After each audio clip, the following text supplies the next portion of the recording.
After 3 years and more money than I will admit to having spent, this 1961 Chevrolet Corvair 95 pickup finally runs and drives. The problem? That's where my restoration project stalled out. Now comes the real test of taking a truck that spent decades pushing cars around a California desert junkyard and making it something that I'd actually like to be seen driving. I'm restarting this stalled restoration. Welcome to Verlin's Auditorium. I'm Verlin. Sometimes I'm the teacher, and sometimes I'm the student, but we're always learning more about cars. Let's get to it. Currently, the truck is a long way from looking like this picture. I'll bring you up on where this truck came from and how I got it to its current ugly condition. I found this truck in Verlin, California, a high desert town where old cars go to die. This Corvair 95 was in something of an open grave when I found it on D-Day 2022. For those who don't know, the Corvair 95 is one of the most unique trucks Detroit ever made. Rear engine, air-cooled, flat six. Think of a Volkswagen bus that got into a fight with American engineering and somehow won. But this particular Corvair truck, it hadn't won anything in decades. The seller told me it had been dead a long time, and before that it had been used to push cars around a junkyard. At that point, the truck just looked like junk.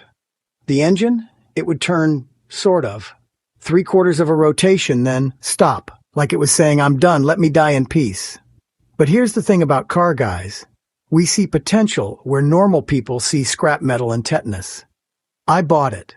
I had the truck hauled to a friend who I trust with impossible projects, Kyle Brodowski. Kyle Brodowski is the fleet manager for all the city vehicles of Laguna Beach, California. If that name sounds familiar, it's because Kyle appeared in a few episodes of Jesse James's Outlaw Garage. Special tool that I'm used to using, a hot wrench.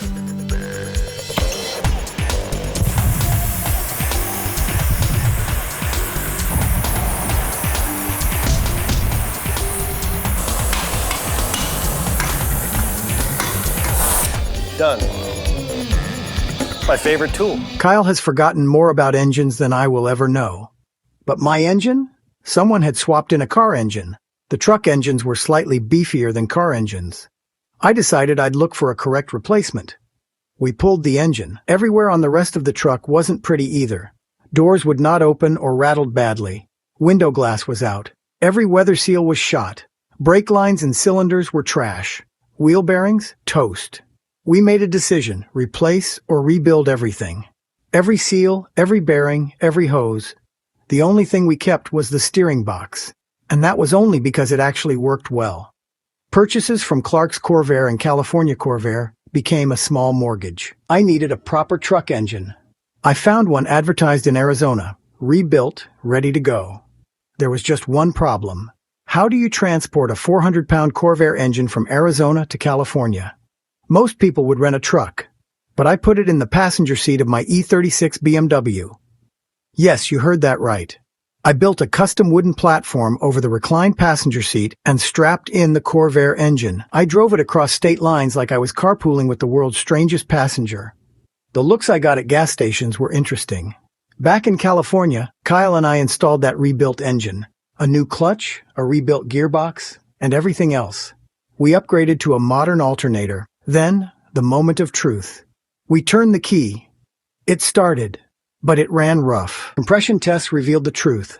This rebuilt engine had issues. After all that work, all those parts, after all those Arizona road trip miles, we were back to square one. I had two choices, give up or double down. Enter Barry Sparks. I swallowed my pride and my wallet to have Barry rebuild the engine. The right way this time. And you know what? Worth every dollar. The engine now purrs like a mechanically inclined kitten. The truck drives beautifully. After 2 years, countless hours, and more money than I want to calculate, I finally had a running but still ugly Corvair 95. It was time to celebrate that milestone with new tires. I dropped a chunk of change on gorgeous wide white wall tires. Period correct, beautiful, perfect. Now I just needed an alignment. How hard could that be? When looking for an alignment shop, all I heard was, "Sorry, we do Corvair cars, but not trucks." Or, "We've never aligned a Corvair truck before." I was told that there is a shop in San Diego that could definitely do it, but that would be 180 miles round trip. I decided to keep looking for something closer. I thought, how bad could a little misalignment be? It could be bad. I kept driving without an alignment. The Corvair community kept recommending shops. Those shops kept saying no. And those beautiful new tires, they started wearing fast. By the time I found Johnny's Alignment in the City of Industry, an old-school shop with vintage equipment and a guy who actually knew what he was doing, those tires were bald. In 8 months, gone.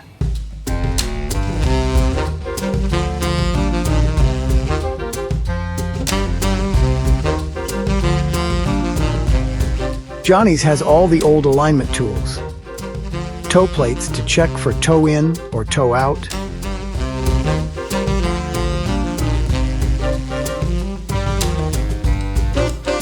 Caster sweep on turn plates. They use the old Tech Plumbline string method to identify square. Then they use a plumb bob to match up the center line.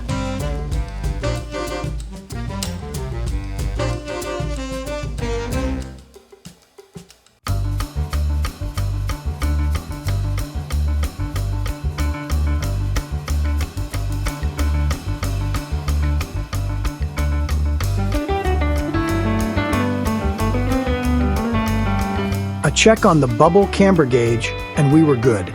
I had extra shims, but we didn't need to use any.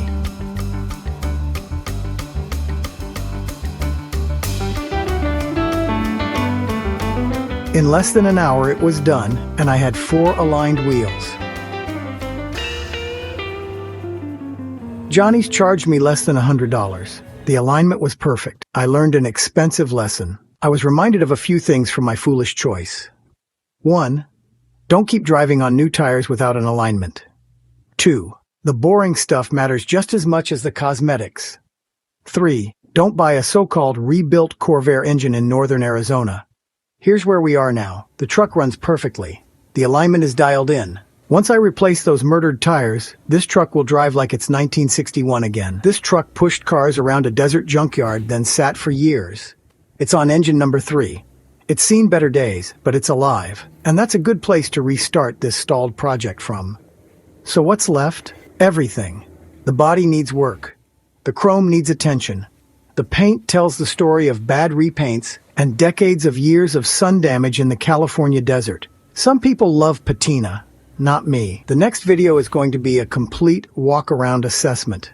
We're going to catalog every dent, every rust spot, every piece of trim that needs love. Then I'll create a spreadsheet priority plan for the cosmetic restoration. Next up, the full damage assessment and game plan.